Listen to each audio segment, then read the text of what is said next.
क्या आप ऐसे किसी फ्रेंड को जानते हैं जो गए एक्सरसाइज करने जिम में हेल्दी होने के लिए, लेकिन इंजरी हो गई उनको और वो हेल्दी होने के चक्कर में अनहेल्दी हो गए, या किसी ने ऐसा एक्सट्रीम डाइट एडवाइस फॉलो कर लिया जो वो हेल्दी होने के चक्कर में अनहेल्दी हो गए। तो आज हम बात करेंगे एक्सरसाइज, डाइट, न्यूट्रिशन और हेल्थ के बारे में, specially from a bones and muscles perspective. तो आजकल मैं ऐसे कई सारे केसेस देख रहा हूँ। एक मेरे पेशेंट हैं जिन्होंने मिडिल एज में एकदम से मैराथन रनिंग शुरू की। उनको लगा कि ये उनकी हेल्थ को इम्प्रूव करेगा, लेकिन उन्होंने मैराथन रनिंग की, कुछ प्रैक्टिस की और एक मैराथन भागने वाले थे और उनको हिप में फ्रैक्चर हो गया बिना गिरे पड़े। ये ऐसा रेयर केस मैंने पहली बार देखा जिसमें सिर्फ स्ट्रेस की, रिपीटेड स्ट्रेस की वजह से उनको फ्रैक्चर हो गया। और एक मेरे फ्रेंड हैं जो खुद एक डॉक्टर हैं और उन्होंने जिम ज्वाइन किया। काफी अरसे के बाद उन्होंने वेट्स वगैरह उठाए जिम में जाके और उन्हें दोनों शोल्डर्स में इंजरी हो गई। एक मेरे जानने वाले हैं जिन्होंने रोज पालक का जूस पीना शुरू किया और उन्हें लगा कि इससे उनकी हेल्थ इंप्रूव होगी, लेकिन उनकी किडनी में स्टोन्स हो गए और वो तकलीफ इस हद तक बढ़ गई कि उनको सिवियर किडनी प्रॉब्लम्स हो गए। तो इसलिए हमें कोई भी एक्सट्रीम डाइट या एक्सरसाइज का एडवाइस फॉलो करते में थोड़ा सा केयरफुल रहना है। आपके बॉडी के लिए सिवियर एक्सरसाइजिंग बुरी है।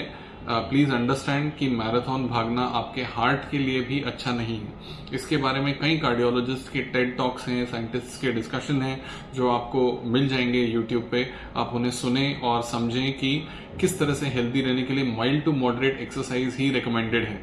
सिवियर एक्सरसाइज करने से आपको प्रॉब्लम हो सकती है, तो please don't do such things.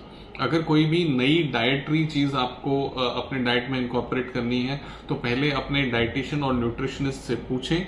अगर आपके नहीं है कोई तो प्लीज किसी डाइटिशियन या न्यूट्रिशनिस्ट के पास जाएं और उनसे बात करें, उनका एडवाइस लें, उनके साथ कंसल्टेशन करें, अपने कुछ टेस्ट कराएं, अपने बॉडी को समझें और ये समझें कि क्या चीज खाने से आपके लिए अच्छा रहेगा और बुरा रहेगा। अब आते हैं मसल्स और टेंडन्स और बोन्स के बारे में।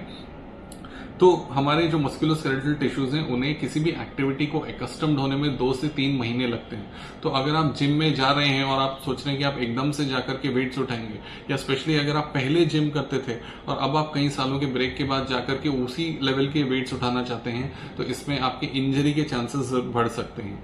हमारा गोल जो है वो जिम में जाकर के वजन उठाना नहीं है। हम वजन उठाने की प्रैक्टिस नहीं कर रहे हैं। हम लोग कर रहे हैं अपने आप को हेल्दी करने के लिए, धीरे धीरे हम रेजिस्टेंस को बढ़ाना चाहते हैं। तो जब आप जिम में जाएं तो सबसे जो छोटे वेट्स हैं, जो वो 2.5 पाउंड के पिंक कलर वाले जो डंबल्स हैं, उन्हें ही उठाएं। भले ही वो आपको फनी लगे, भले ही आपको लगे कि दूसरे लोग आपको देख के हंसेंगे, लेकिन अपने आप को इंजर करने से बेहतर है कि आप एक बहुत स्लो और ग्रेजुअल स्टार्ट करें।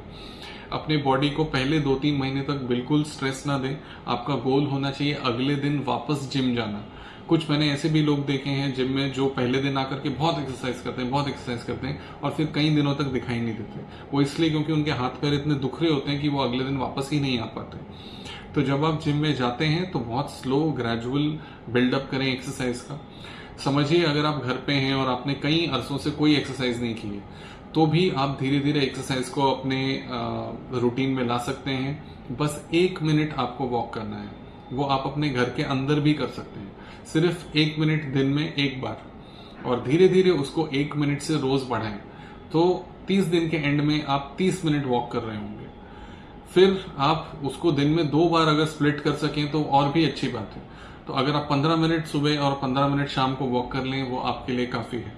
उससे ज्यादा दौड़ भाग करना, बहुत लंबे समय तक दौड़ना या बहुत जोर से दौड़ने की कोई जरूरत नहीं है। उससे आपको इंजरी के चांसेस बढ़ेंगे। जब आप 2-3 महीने तक दिन में 2 बार 15-15 मिनट तक वॉक कर लें, तब आप उसके बाद अपनी वॉकिंग की स्पीड बढ़ा सकते हैं। जब आप अपनी फास्ट वॉकिंग कर लें 2-3 महीने, उसके बाद आप शॉर्ट इंटरवल्स ऑफ रनिंग कर सकते हैं वॉकिंग के बीच में। तो इस तरह से आप हाई इंटेंसिटी एक्सरसाइज को भी धीरे धीरे इनकॉर्पोरेट कर सकते हैं, लेकिन ये बहुत ही स्लो और ग्रेजुअल प्रोसेस होना चाहिए। अगर आप एकदम से दौड़ने लगेंगे या एकदम से आप किसी मैराथन की तैयारी करेंगे या एकदम से आप जाकर के वेट्स उठाएंगे या एकदम से एक्सट्रीम डाइट करेंगे, तो उसमें नुकसान होने के चांसेस ज्यादा हैं। तो प्लीज जो भी करें सोच समझ के करें, एकदम ग्रेजुअली करें और अपना ध्यान रखें। हेल्दी होने के चक्कर में अनहेल्दी ना बने। Thank you, goodbye and wishing you good health.